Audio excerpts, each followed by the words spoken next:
Hello, everyone, and welcome for joining us this evening for the Sharing Wine and Food at the Table on behalf of the Urban Wine Club. I will be one of your co-hosts. I'm Foti Stamos. Along with me is my other co-host, Ari Kalos. Hello. We wanted to, first of all, thank those that actually we got to see in person. Those that called us on the phone, we had some glitches with our platform, but thank you for your patience. We're excited for another segment that we've loved to be a part of, thanks to Susan and Bill Manfull. This has been very dear to our hearts ever since we met both Bill and Susan. But I don't want to take any of their time for this specific webinar. We just want to say hello and thank you. I'm going to turn it over to Bill and Susan, who is going to enlighten you this evening with lots of good information and good food and wine. So Susan and Bill, thank you so much. Thank you so much, Foti and Ari. Thank you very much for hosting this. And I'd like everyone who's listening to know that the profits from the sales of Alex's wine, all of the profits go to the Alex Manfull Memorial Fund. And we are deeply grateful to Foti and to Ari for their generosity. Our pleasure. So welcome. I'm Susan Manfull. This is my husband, Towny Manfull to some of you, Bill Manfull to others. And we are the proud parents of Alexandra Manfull, who was born in September of 1991 and died in August of 2018 due to PANDAS. So we are here to raise awareness about PANDAS. That's very important to us, that we continue to make people aware of what PANDAS is and what PANS is. And because we firmly believe that had we known what it was, our daughter would be here with us today. Had the doctors who saw her from multiple disciplines known what was wrong with her, she would be here today. At the very end, she did see Dr. Beth Latimer, who is a national, international expert on the subject of PANDAS and PANS, and was diagnosed with PANDAS and was set to get treatment. Unfortunately, sadly, profoundly sadly, we lost her before the treatment began. So for us, it's really important to continue to make people aware of this. And we're asking you to be a part of that team to make people aware of PANDAS and PANS. There are many people watching who have children or who are themselves, they've been diagnosed with one or another of these disorders, and they know how important it is to educate, to keep up the awareness, and to support research. So that's what we're here for. It's part of a campaign that we've called a table, which in French means come to the table. The French say a table, and we Americans say come to the table. And we entitled this campaign that because at our house, we spend a lot of time around the table, a lot of time eating, a lot of time drinking wine to go with our food. And we would discuss things that were fun, and we would discuss things that were upsetting, things that we wanted each other's opinions on, or maybe just something very mundane about what happened during the day. We think that that's a good place to raise awareness about PANDAS. In addition to conferences and symposia and webinars like this, we think that it's nice just to have casual conversations around the table about what is it, what can we do about it, how can we make sure that people are aware of it. So that's why we've called it that.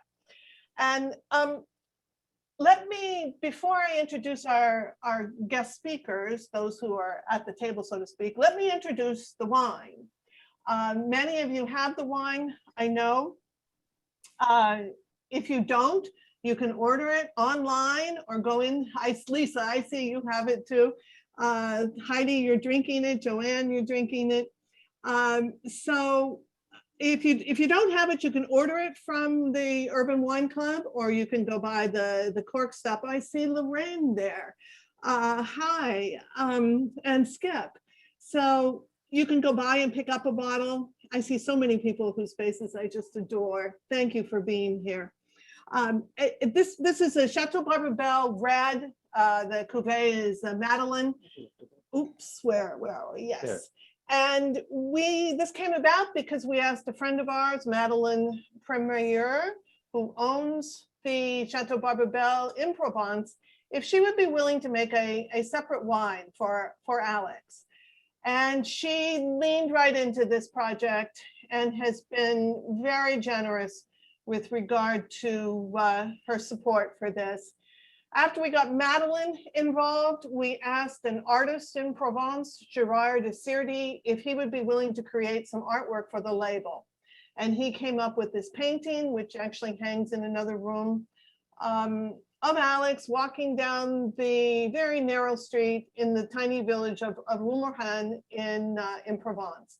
That was an area that she loved. She always told us that she felt very much herself there. So underneath it, there's some information about pandas, and also attached to it is a small booklet which describes pandas and pans. It tells Alex's story. It talks about the wine. It talks about the people who helped us with this project. And there are many, many people. It was never truer. The quote that it takes a village is really never truer in this particular case. So that's the wine that we're drinking tonight. Having introduced it, make sure that you open it. This wine needs to breathe. And it will be very interesting to pay attention, if you will, how it changes over time in terms of what the aromas are, and also in terms of what it tastes like. It's a particularly interesting wine in that way. So we're here tonight. We will use the wine and the food as a backdrop, but we know what the real project is tonight. So without further ado, let me introduce Jennifer Vitelli and Sheila Gauche. We are very happy that they're here. I've had the pleasure of knowing them for a few years now. They are tireless advocates for children, adolescents, and young adults who've been diagnosed with pandas and PANS, otherwise known as basal ganglia encephalitis. Sheila is a licensed clinical social worker with over 20 years of experience in working with complicated mental health issues. She has a master's degree in education, she's licensed to be a principal, and she is a principal. And she also has a special education administration license.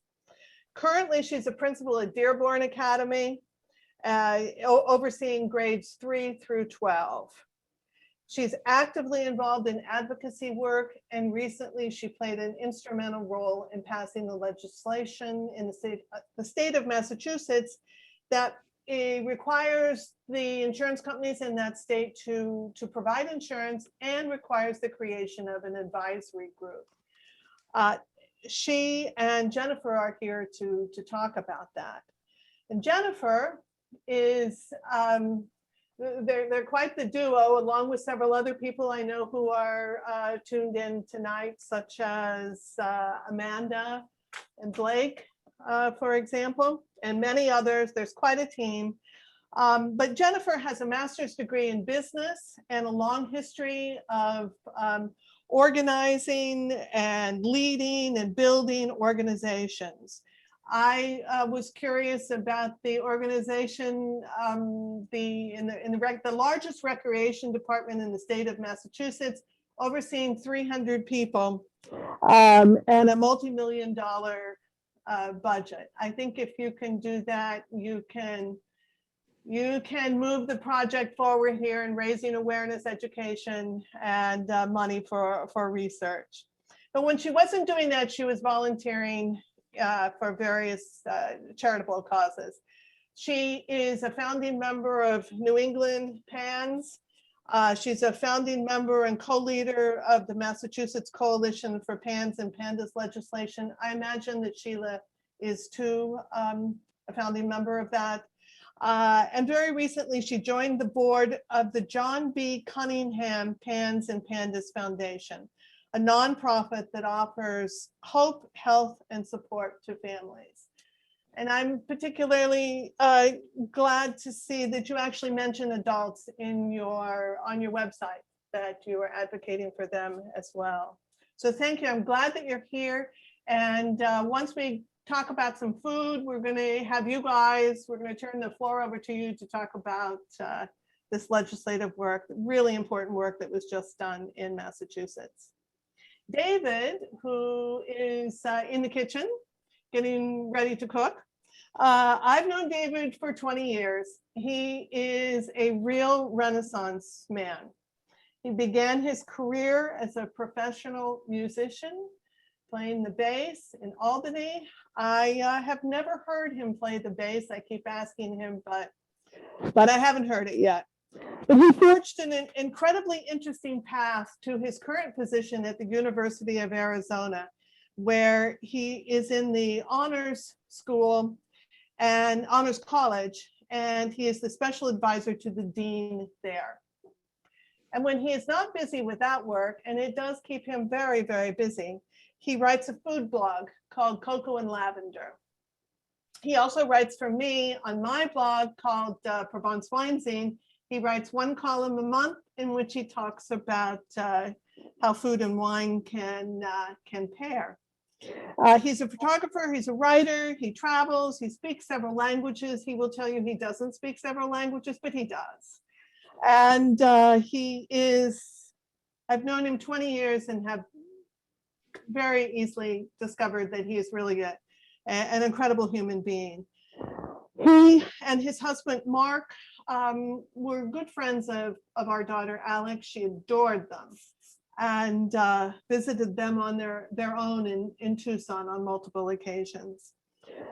And we're very grateful to David and Mark for their support in raising awareness and raising funds for to support our efforts for the Alex Manfull Memorial Fund. So that's our team. We're here, I think probably most of you have some idea what PANDAS and PANS are, but just very, very, very briefly, PANDAS is not that cute little bear that we see in the Washington DC Zoo. At least that's the last place I saw one.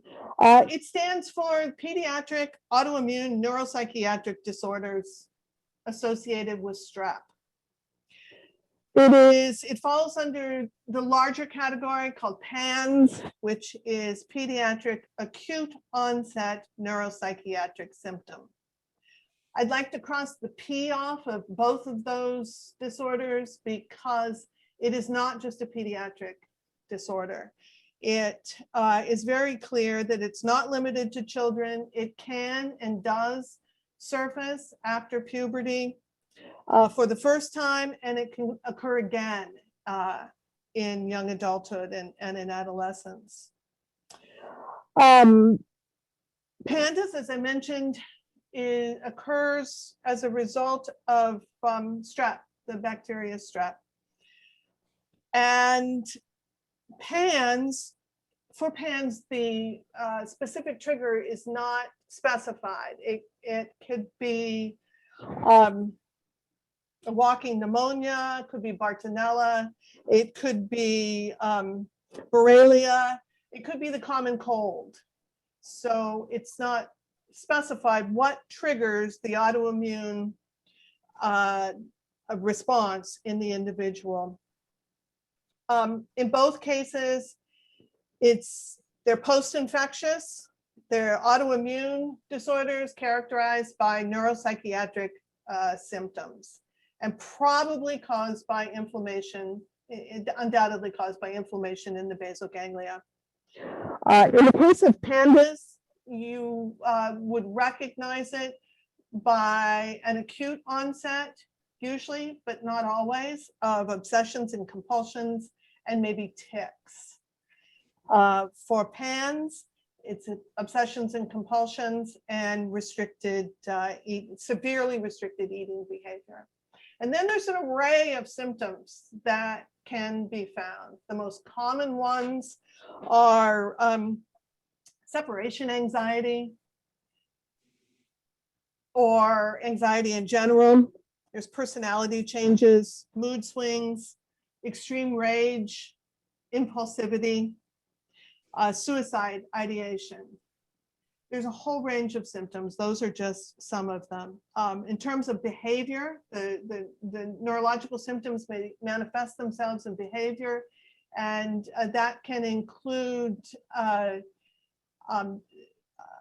what's called dysgraphia, which is when handwriting significantly changes, urinary frequency, sudden bedwetting, a loss of math skills, to mention just a few of the behaviors that may surface. These can be very debilitating disorders, requiring the child to be unable to go to school, for example. In the case of Alex, she was a highly functioning young adult when this befell her, and she continued to be highly functioning right until the very end. So it does surface differently across ages, undoubtedly. I think that's probably enough about what it is, because we're going to continue to talk about it, but let's start the food. David, Susan, are you ready? I am ready. Okay, so welcome everybody. We're going to be talking about charcuterie boards this evening and how to put them together and what are some of the important components. And I'm going to start with actually not necessarily the most important component, but a very important component, and that is the bread. I'm going to do a demonstration in several different stages to show you how to make the really simplest no-knead bread, which takes no time at all, except for resting for 8 to 15 hours when you don't have to do anything. So I'm going to start by showing how to mix the bread. And I'm going to quickly turn on my microwave for a second here. I'm going to heat some water in the microwave. I have 3 cups of flour here, and to that I'm going to add 2 1/4 teaspoons of yeast. So if you buy your yeasts in these little packets that you get at the grocery store, that's 2 1/4 teaspoons. If you buy the jar, you just have to measure it. So 2 1/4 teaspoons yeast, a teaspoon of salt, and a tablespoon of sugar. And we mix that, and then we're going to add the water to it. Oops, now there's flour all over everything. Sorry. Get the water. I forgot to mention that these recipes are available online if you don't already have them.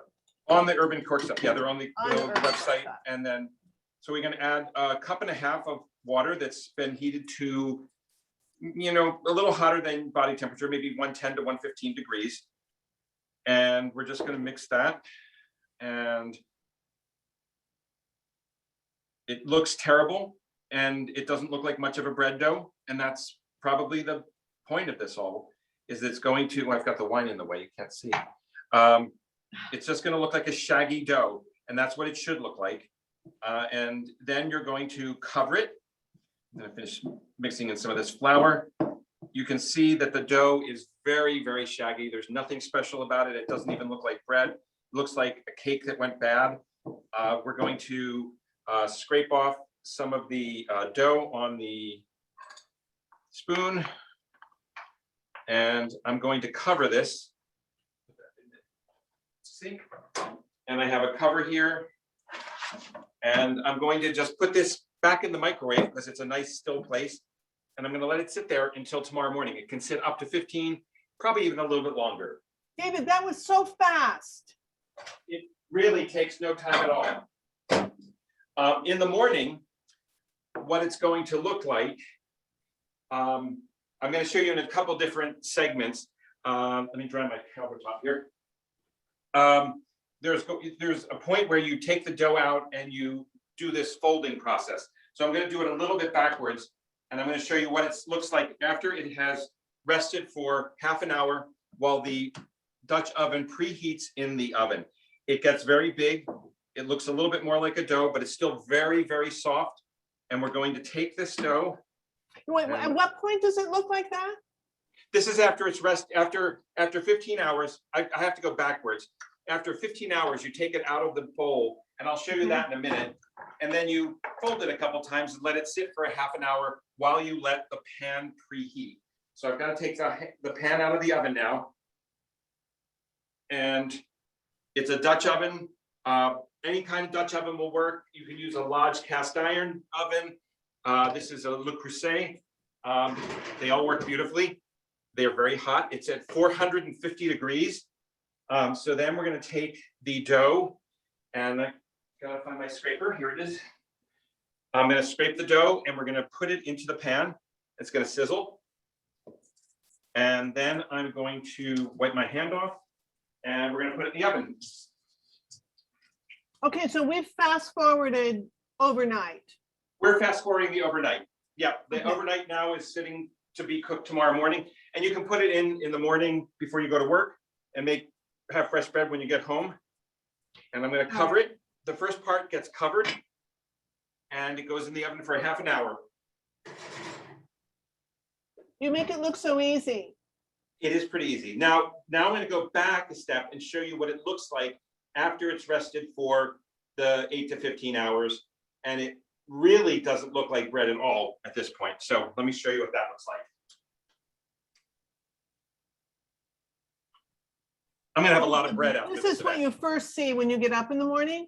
Yeah, this is what you first see when you get up in the morning. And you think, Okay. oh no, it's wrong. Something happened. It's bad. It looks like sludge, beige sludge. That's what it looks like.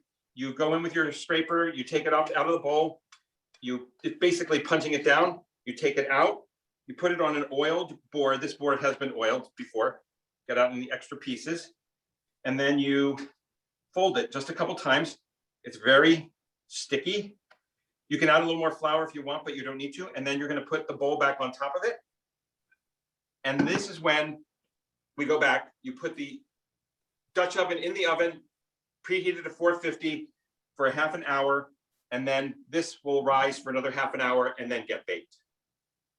Okay. And that is making the bread. Wow. And David, we're so appreciative that we could see these steps. I know you're going to end up with a lot of bread. Yeah, I'm going to end up with a lot of bread. We've been threatening to take it to people's house for Easter. The bread will be out by the time we're still in the program. So you'll get to see what it looks like when it comes out of the oven. It's really a very, very good bread. It is one of the cornerstones of a good charcuterie board. So now we get to talk about the charcuterie board and the wine. And this is a wine that I've had several times now, Alex's wine. It's a really, really good wine. And it's a very, I was going to say forgiving, but it's very flexible wine. Is what Susan and I were talking about. It goes with a lot of different things. And when you're putting together a charcuterie board, am I jumping ahead too far, Susan? No. I think we're doing really well. Great. So I have this great board. Well, actually, wait, you know what? Let me just, before we start, let's get some feedback from people. You can write it in the chat room, if you will, what you're tasting in the wine. We can start off, kind of swirl your wine around, let it aerate a little bit, and then take a sniff. I mean, really stick your nose in there. And what's interesting, I learned in a seminar I just took, is that each nostril works differently. So you might try putting your right nostril in there first, and then your left nostril. And it's interesting that they alternate. I've forgotten the length of time. It seems to me like it's about an hour between the dominance of one versus the other, but there is really a difference. So try that, put both nostrils in there and then try one. And put your hand on top and swirl it around. It helps aerate it a little bit more and keeps the aroma in there. And smell it. What is anyone getting on the nose? Anyone care to type in a chat? Or David, what are you getting?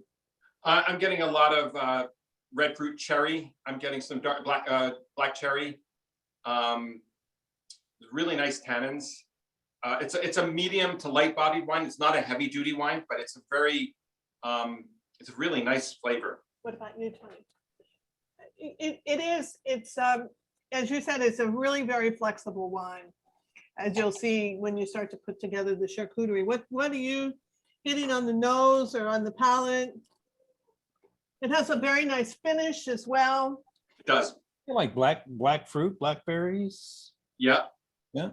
So, Tanya, I'm not getting any chats. Is no one chatting with me, or do I need to do something? Let me see. There may be some shyness right now. Is there?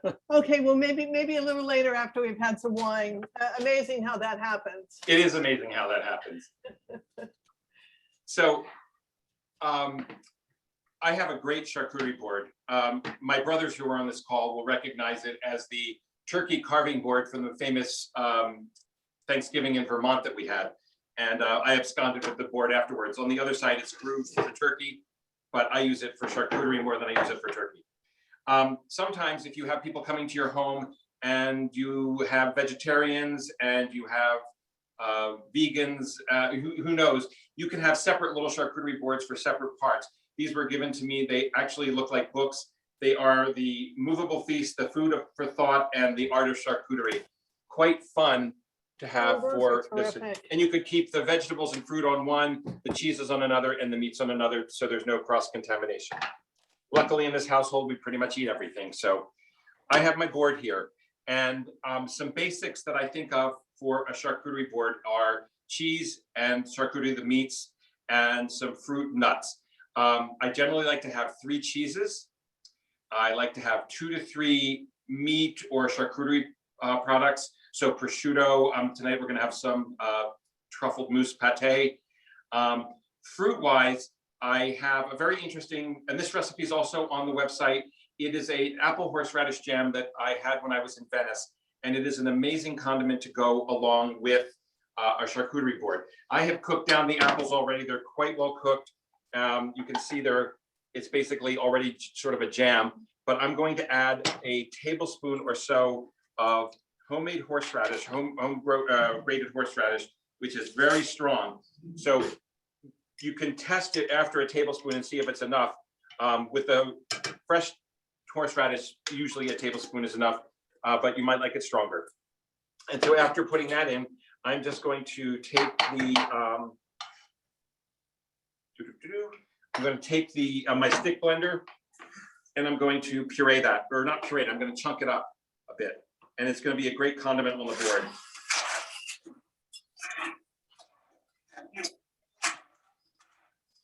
It smells really good, very pungent, and it actually works beautifully with wine. It sort of clears your palate a little bit when you're eating cheeses and meats. So that's it. That was and so that recipe is on the website, and we'll have that on the board in a few seconds. So David, how long did you cook the apples? The apples are cooked for about 15 to 20 minutes. And one of the key things when you're cooking apples and sugar is to watch your bubbles. If your bubbles start getting big, you're done. Because if that means you're getting towards the candy stage of the sugar, and if you, or you can add more water, because you don't want it to get too hard, it'll turn into candy. So 15 to 20 minutes, 15 minutes is usually plenty, depending on the type of apple you use too. Some apples are crisper and tartar and they don't break down as easily. An apple I like to use a lot is Macintosh. These are pink ladies. Macintosh is a very soft apple, so 10 minutes might even be enough for Macintosh apples, where 15 minutes is what I did for the pink ladies. So David, I don't have the recipe right in front of me. So you're just doing, it's just apples and sugar, no other spices. So it's a pound of apples. And the horseradish later. Right, so a pound of apples, a cup of sugar, and a quarter cup of water. And again, if it gets too bubbly, the bubbles get too big, add a little more water, cool it down a bit if you need to cook the apples a little longer, and then add the horseradish and blend it, and that's it. It keeps really long time in the refrigerator. I've had it keep up to a month. Eventually, there will be a little green stuff growing on it, and that's when you throw it out. But we usually eat it much faster than that. Or give it to the guests you don't like, I guess. But in general, though, this just, it adds a little interest to your, well, and a little flavor, so to speak, to the cheese board. Well, it adds a real piquancy. It really is sharp, and it's a nice combination with all the different cheeses. It's especially good with manchego and cheddar. Apple and cheddar is a good combination, but manchego works beautifully with this. So I definitely think it's a really good thing to have on any board. And we actually serve it with pork roast as well as a condiment on the side. When I was growing up, we used to have applesauce as a condiment sometimes on the holiday table. And this is something that would be sort of similar, but a little bit more interesting than regular old applesauce. And So it gives you a nice bowlful. It looks perfect for the board. And let me just say that people are beginning to comment, and they're tasting, as you suggested, berries, maybe a little citrus, licorice, a couple of votes for licorice. But all the comments are indicating that they really like the wine. It is really a very nice wine. It's made from 3 grapes. It's mostly Grenache, I think 40% Grenache, and then half and half Syrah and Cabernet Sauvignon. It's a great combination. It's got some fruit, it's got structure, it's got spice, maybe even a little bit of pepper from the Syrah. Right, and the cab gives it the tannins, I think, that you feel at the end and in the finish. It's really wonderful. Yeah, I agree. So when putting together the board, the thing I like to do is make sure it's easy for the guests. When you have a hard cheese like manchego, there's nothing worse than trying to cut into it on a cheese board and having it go all over the place. So for a hard cheese, and by the way, I know there's quite a few people in Arizona here tonight. When you do this and you prep it in advance, you have to cover everything with plastic wrap, or else you will end up with dried everything. So on the manchego, I cut it up in advance into triangles so people can take a triangle, and they don't have to bother cutting it. For softer cheese like the Port Salut, you can use that with a knife on this board. And then my third cheese is a local specialty. This is a goat blue, and it's an ash coated. It's really not a blue cheese, it's a goat cheese with a blue vein and an ash coating, and it has a wonderful flavor, and I know that it goes really well with this wine. So those are my 3 cheeses. And then the other thing that makes it easier for your guests is making sure your implements are small and not bottom heavy. They won't fall off the board. So they're lightweight. That helps. That's such a good point. It's so embarrassing when you go to cut it and set it down and flips all over the place. Right. I mean, someone gave us these great little cheese knives. They're heavy crystal on one end, and they fall over the place. You end up with everything all over. So something that's very light. These are Lyo. They're meant for a cheese board. They're small. They're lightweight. They're perfect. So to this now, I've got my cheeses on here. I'm going to add some meats.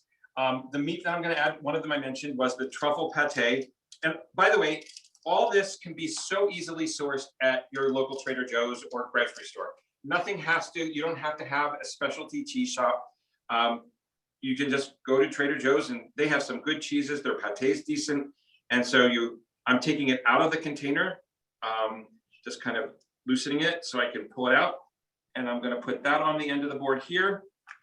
And again, and I'm just going to put a plug in. We do have a specialty cheese store right across the street from us.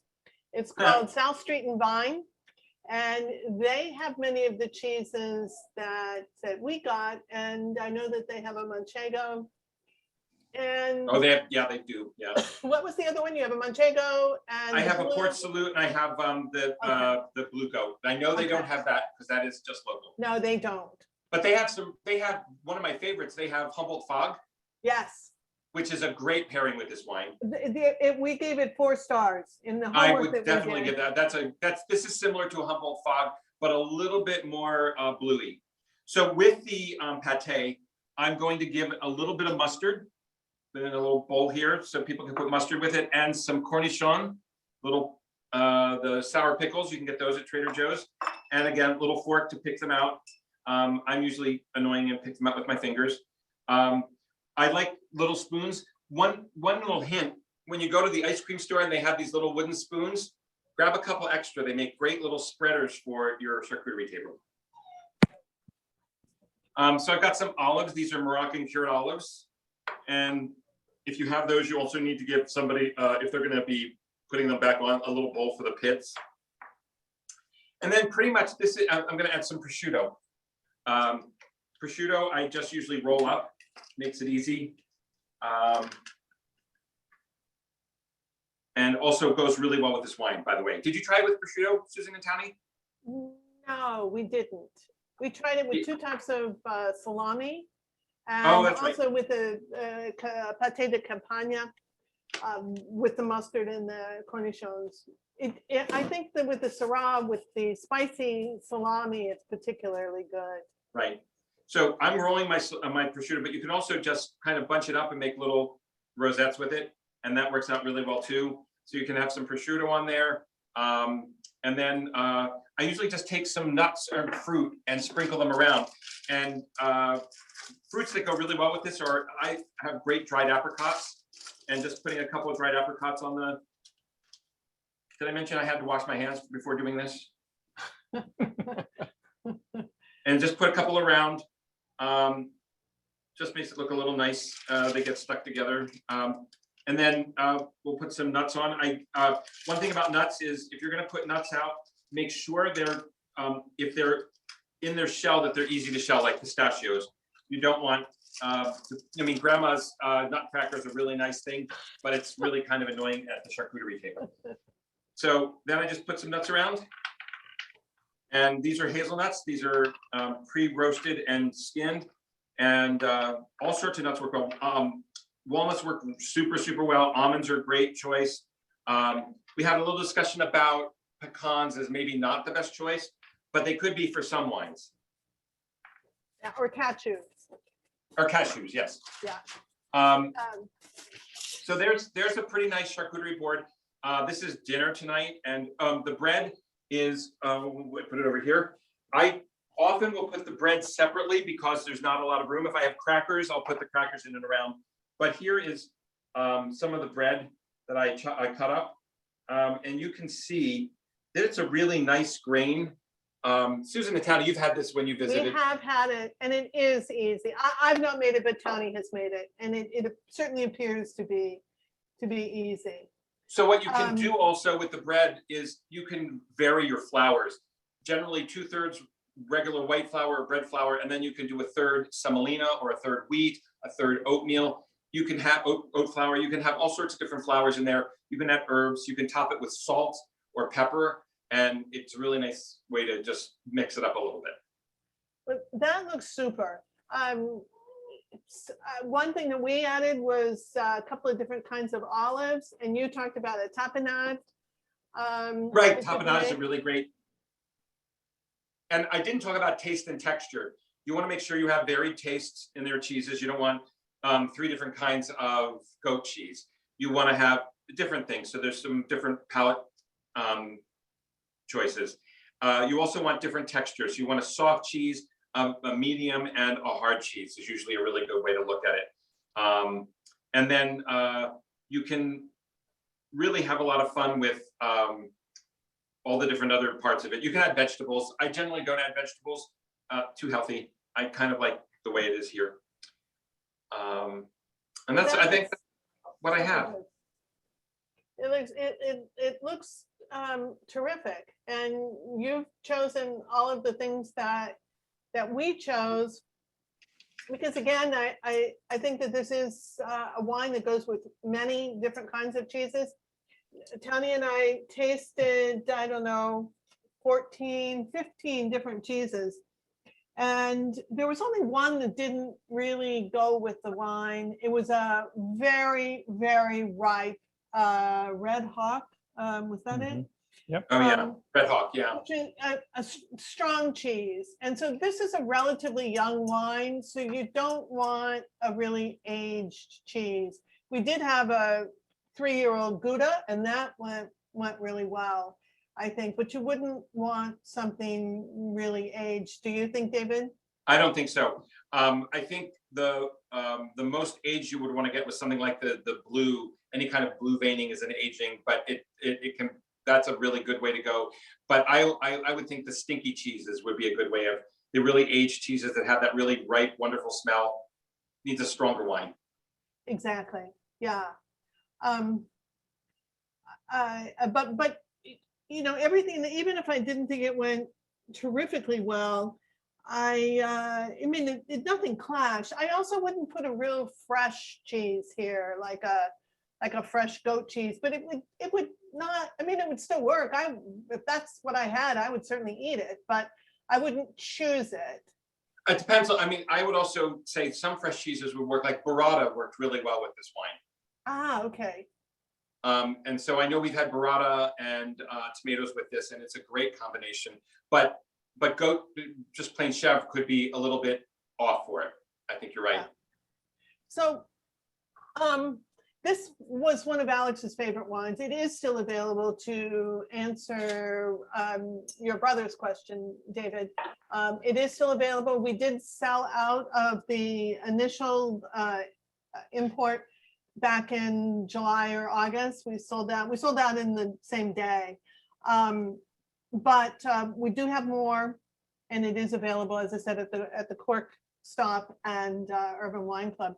But I think that Alex preferred a light red like this. This was one of her favorite things, and this particular wine was one of her favorite wines. But I also thought it was worth mentioning that Madeleine is, I think she's around 30 years old. Maybe she's 31. And she is really a hot ticket, really smart, a really lovely person. And she's doing great things as the 4th generation vigneron at the Château Barbebelle. She makes an excellent rosé. Don't rule out rosés to go with your cheese board or your charcuterie. Right, David? I would agree. Both rosés and white wines, I think, have a real good place for charcuterie. In fact, when I did the charcuterie board for a Provence wine zine, we did a white wine. Yeah, exactly. And I think you were, that was one that, was that the I can't remember, Calais, Chateau Calais? No, it was a woman's name. I can look it up next time I'm off camera. But it's I think you were surprised even that. I was actually. Yeah. I was surprised, especially with some of the things I had. I had a really good thing for the charcuterie board, or duck or pork confit or rillettes. Those are really great and that's what really surprised me, is how well the white wine went with the duck rillettes I had. And white wines too, as well, you just mentioned, and Madeleine makes an excellent white wine. And these, I believe, were available at the Cork Stop. I believe. This is a Fleury. But I know that this next one, this is from her entry level of wines, and this is the Fleury. This wine just won from Drinks Magazine.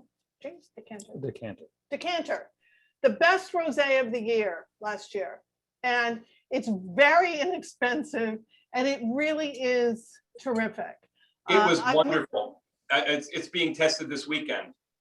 And David will be publishing a food and wine pairing article on Provence Wine Zine about that particular rosé. So I would, I really encourage you, of course I encourage you to support the Alex Manfull Fund by purchasing the red wine that was made for her, for our daughter Alex, but I encourage you to support the winery itself.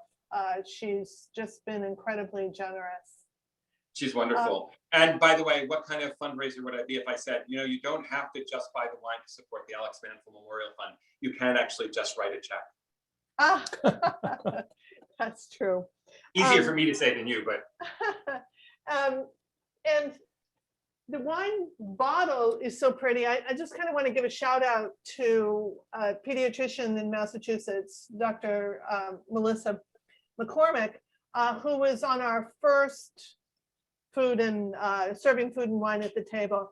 And she such a big heart. She sent to us the lights that can go inside the wine and the wine bottle to show us what you can do if you don't want to throw out or recycle your beautiful bottle. You can turn it into a kind of a light for the table, and we really think that's super.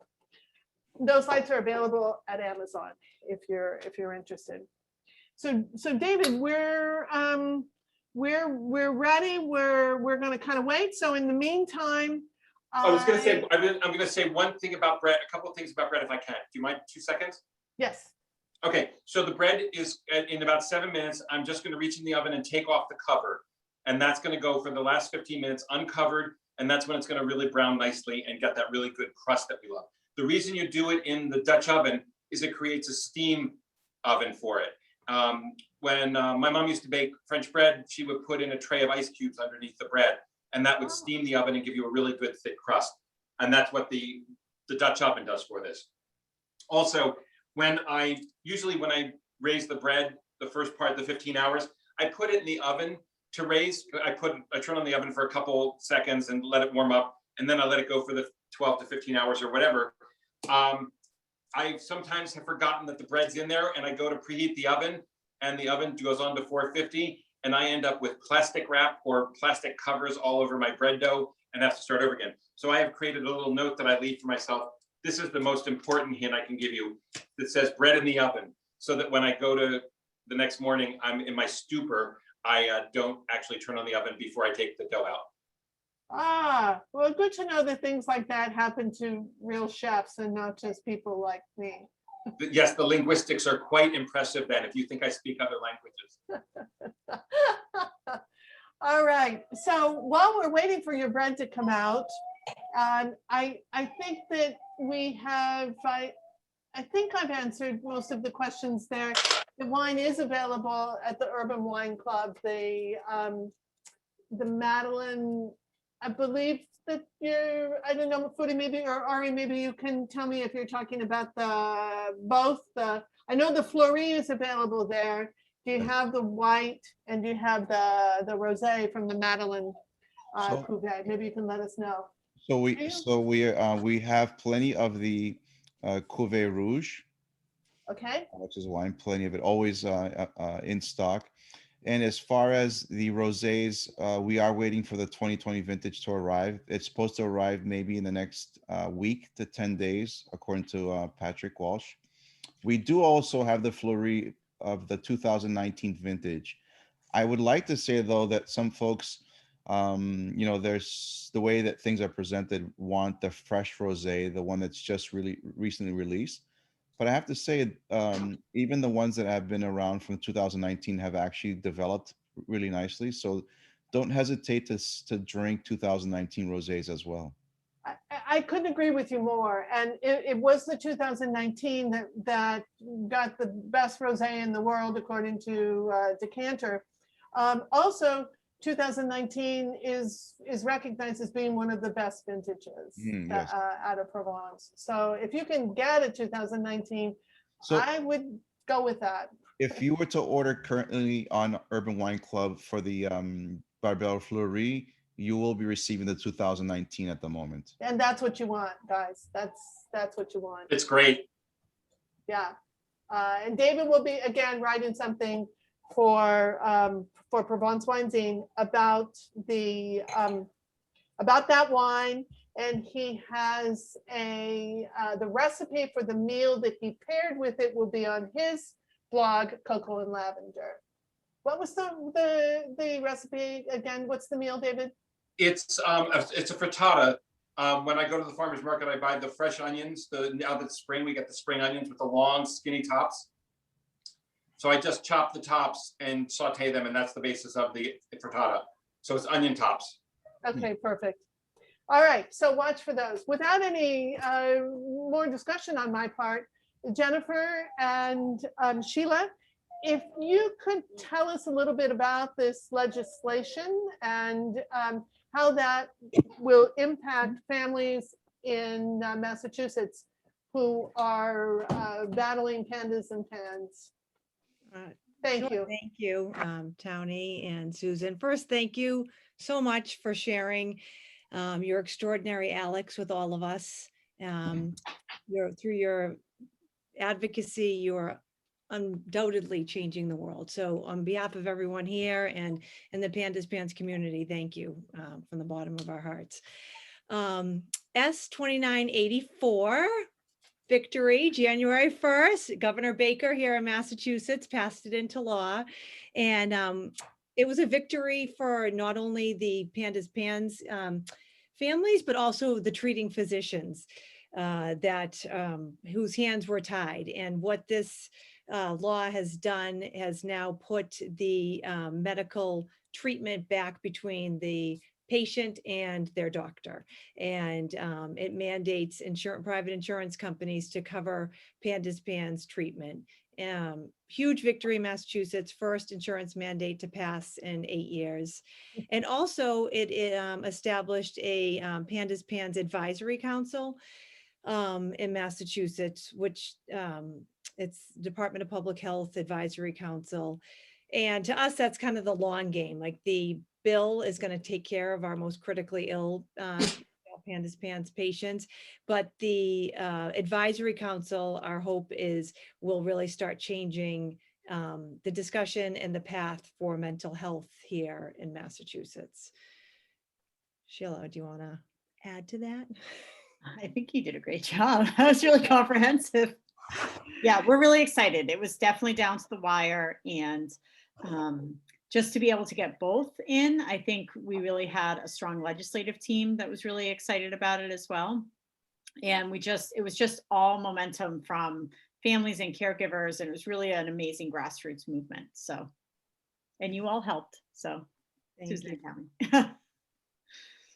So how many states in our country have a requirement to, maybe you could tell us a little bit about the problem in the rest of the country, and how many states actually do require that insurance companies cover this treatment. New Hampshire is one of them, we're proud to say. I believe there are 7 now. Yes. Yep. So there are 7. And so, I mean, it's always been interesting for us that Massachusetts is kind of is the 7th, right? Or maybe I think it's 7, right, Jennifer? Amanda's here too. So because this is the 4th round, it was the 4th session it went through. And we were kind of the first state to really look at the insurance cost and really do some deep digging on kind of how much it would cost and what the benefits would be. And all these other states actually used the report that Massachusetts put out to kind of get their legislation passed. So we were just really excited it finally went through. But I would say the biggest problem that we faced as kind of a barrier was definitely the insurance companies really kind of saying that the IVIG wasn't empirically backed or peer reviewed and didn't have enough evidence behind it. And we were able to really kind of link arms with people in Massachusetts, but also with all the providers nationwide, and really gather all the research and really comprehensively put together a document to say, like, that's actually not true. And that document it was a rebuttal to an insurance carrier letter that they had kind of were trying to dismiss the bill. And that letter we put together in Massachusetts is now being used kind of nationally to help other states get it passed. Is that accurate, Jennifer? Yeah. Yeah, no, I was going to say, so Pandas Pans causes inflammation in the brain, that Susan explained, the basal ganglia. And so for some patients, it is just a simple course of antibiotics and Aleve that cuts that inflammation and they heal. For others, it takes steroids, like a prednisone type of medication, a little bit something more, and they get better. And then there's a subset of patients, and it's about 10% of patients that are so acutely ill that they require this immune modulating therapy. And it is covered. It's not like this crazy therapy. It's used often, regularly with other autoimmune diseases. It just wasn't being covered for PANDAS PANS. And it's pretty cost prohibitive. Families were losing their houses, they've lost their jobs, they are maxing out their credit cards. It just, just didn't seem right. It wasn't right. That insurance companies were, trying to tell us that this is, not the right treatment, whatever. So that's why we fought so hard to, like we said, to put that care between the doctor and their patient. In Massachusetts, interestingly enough, our Mass Health was already covering it. So the public health, is that how you would say it, Sheila? Medicaid, yeah. Medicaid was covering it, but not the private. So now we have everybody, hopefully, that will be covered, and it goes into effect January. It has to be, they have to comply, the insurance companies, by January 1st of next year. So they have a year.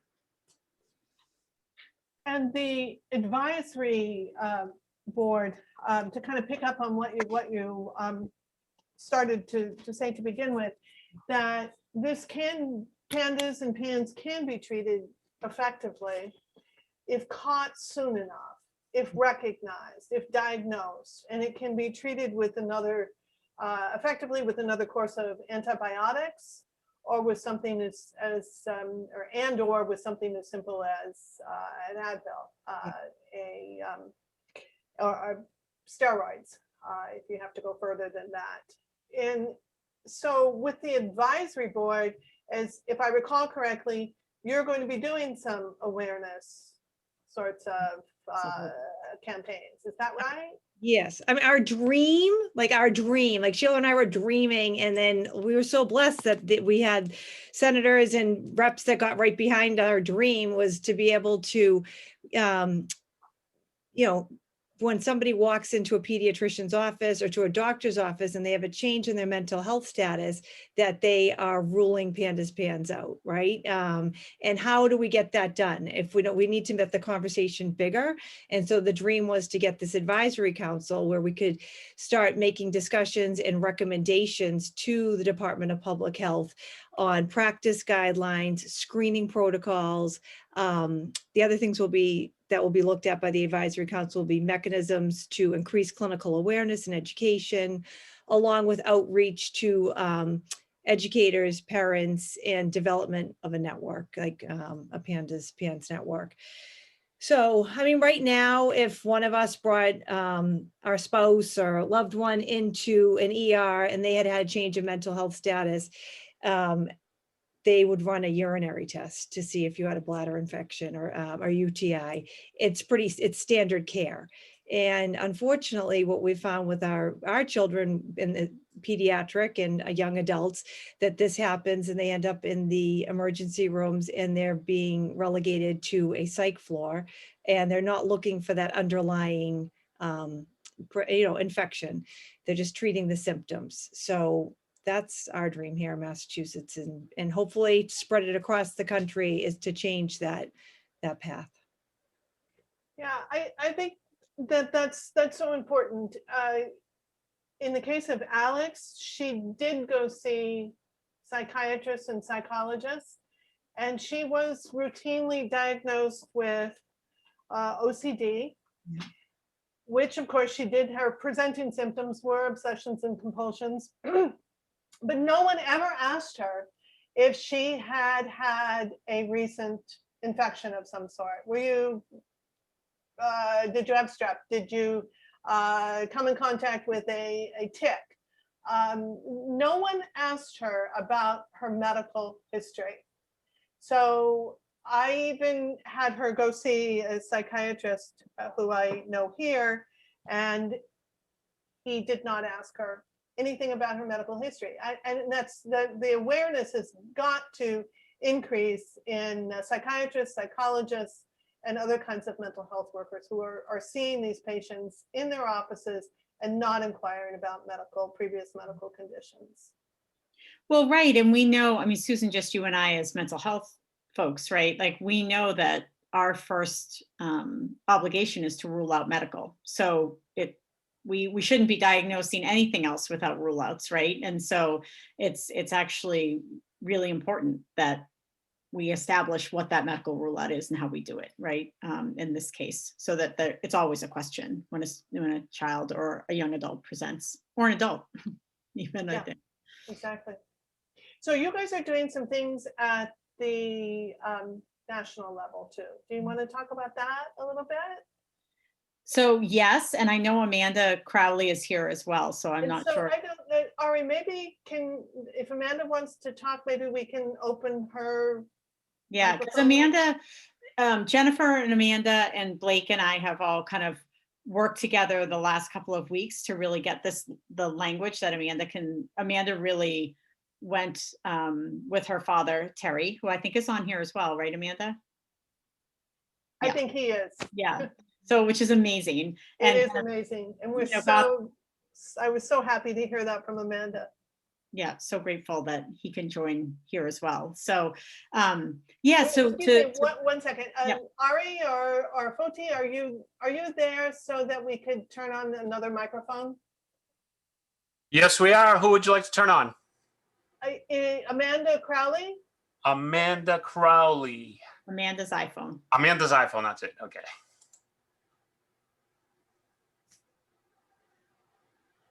And I believe she should be coming on.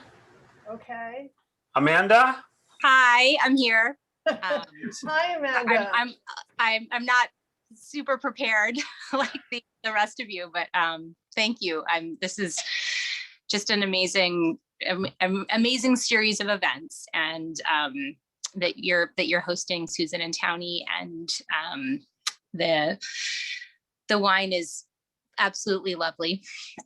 We've enjoyed it many different times now, and just so glad to be sharing this time with everybody here tonight. We do have exciting things happening on the federal level with PANS and PANDAS. The past 2 years, we've had what's called language in the appropriations bill with Congress. It's really a piece of the legislation that that directs NIH to shine a spotlight on PANS and PANDAS. So we are one of the many obstacles that our kids face, and adults face, anyone who has PANS or PANDAS, and many, are undiagnosed. We don't have a biomarker.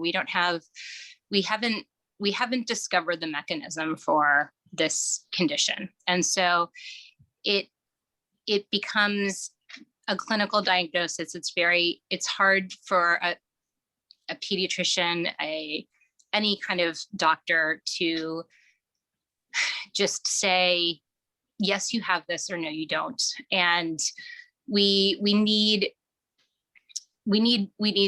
really good, vigorous research. And that just hasn't happened because funding hasn't come through for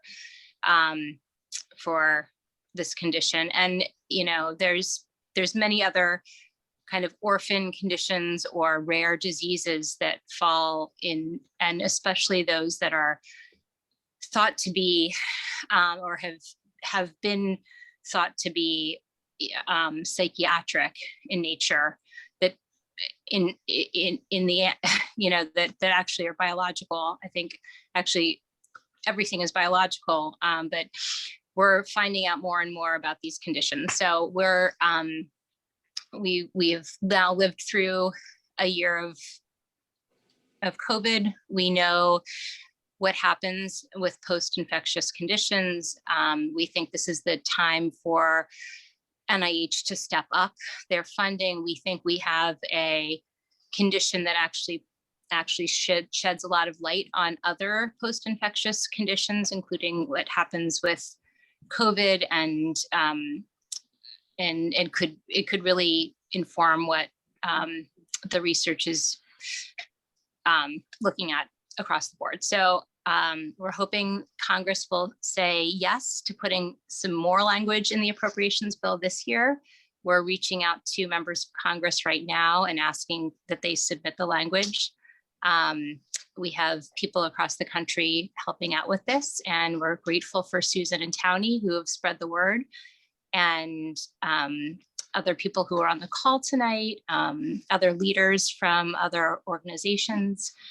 I think we can really come together and A, get the language in, and B, raise awareness with members of Congress. And that will, I think, help our cause with NIH. NIH is the biggest grantor of research funds by far anywhere. I mean, research can happen at like a little tiny level with private donations, and then NIH comes in with millions and millions of dollars for a disease. So that's what we need. We need to escalate things and fast track things, and all of our kids need it. So thank you for everybody listening tonight and everyone doing such great work.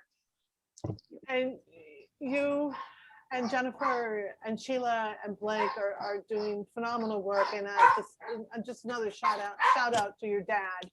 I'm so glad that he's here. When you told me he was coming, I actually got a little bit nervous because I think that he is such an important person in all of this advocacy work. And Mr. Peel, thank you very much for being here. We do have a couple of people on who I know have been involved in sending some of the information that you want sent to the members of the House Appropriations Committee.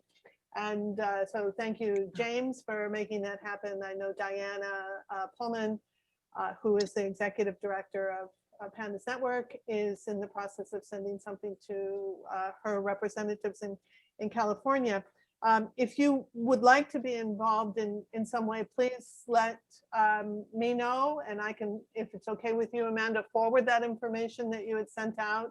It doesn't take very long to do it, and it would be incredibly helpful. It is time sensitive.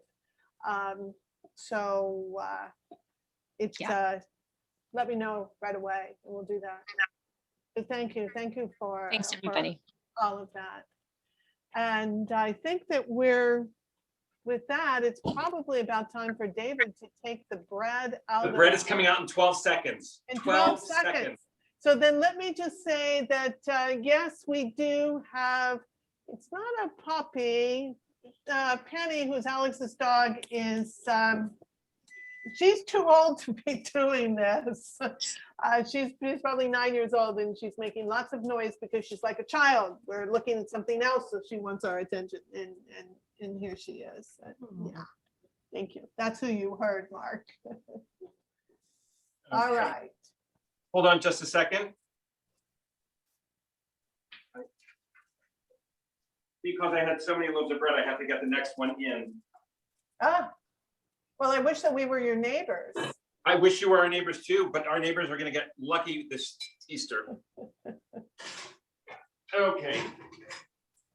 So the loaf of bread is out, and just get my timer on here. Great. And it looks like this. It's very hot, so I'm going to pick it up with the towel. There is the loaf of bread. Oh, wow. Look at that. That scrappy dough turned into that. The scrappy dough turned into that. Nice hollow sound. Really good crust. Wow. Yeah, and I'd seen Mary said that hers was coming out of the oven. So I don't know, Mary, did you mean that you put some bread in yesterday? So I put some bread in this morning. And did it just come out? It just came out. I thought, I don't know how to do the video. Huh. We see you. Yeah, we see Oh, you do? You can hold it up. Oh, I can't see me. Look at that. Wow. We are impressed, Mary. It looked like a piece of crap, actually. It did, David. It was actually as you described it, and we didn't shake the Dutch oven, so I think that's why it looks kind of crappy. But anyway, I'm sure it'll taste good. I only That's not shake the the Dutch first oven word, if I but- didn't get it in the center. And sometimes I do, sometimes I don't. I just try desperately not to burn my hands as I'm putting it in. Oh yeah. Oh, that's key. Yes. But thank you. It was really fun. It's really easy, isn't it? It's so easy. Yes. Thank you. And I see Joan Thank Sisko you. saying, yum, Joan, you'll have to make some. All right, well, I think that we're, are there any other quick questions? I think that I've covered most of them. Rad, people are asking about our other dog. Our other dog is upstairs with a bone because I imagine you were on another webinar that we did where he would not stop talking, so. It's probably a good idea, yes. So, all right, David. I would like to propose a toast to dear Alex. To Alex. Cheers. Cheers. And we will raise our glasses to Alex, and I hope she's here tonight with us. We do have a painting that one of her childhood friends painted for her in the back, so I hope that she's here with us. I'd like to hold our glasses up also for the other children, adolescents, adults, and their families who are in this courageous battle with pandas and PANS, or basal ganglia encephalitis. And we are working as hard as we can to, as I've said now several times, raise awareness about this. Keep our glasses up for the doctors, the psychologists, the other mental health workers and nurses and teachers, social workers, everyone who's out there working on our behalf, and to the researchers who are doing super research, identifying how these autoantibodies cross the blood-brain barrier, blood-brain barrier, or trying to identify biomarkers, or working on the microbiome closer to you, David, at the University of Arizona. There's so much that's going on. There's a lot of work that's going on at Georgetown.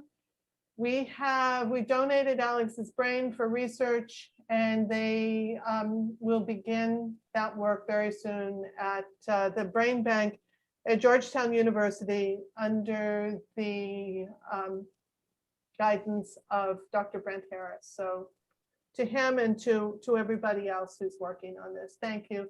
And thank you all for tuning in. Again, thank you, Fodi and Ari. Our pleasure. Thank you, Jennifer, and Sheila and Amanda. Thank you, everyone, very much. Cheers. Cheers. Cheers. Cheers. Cheers, everyone. Thank you so much for tuning in. Okay. All right. So, Thanks, everybody. Thank you, Susan and Towny. And Foti, thank you. Yeah. It was an amazing webinar full of very good information. And thanks. And you're David, for the amazing wonderful- people. And again, if you want to buy the wine, please turn to the Cork Stop or the online Urban Wine Club. It's the only store right now in our country that's selling Alex's wine. There is a store in France. If you're in France, I think we have one person maybe who's calling in from France. But anyway, thank you very much, everyone. Thank you. Thank you. Cheers. Good night. Cheers. Good night. Good night. Thank you. Good night. Good night. Right.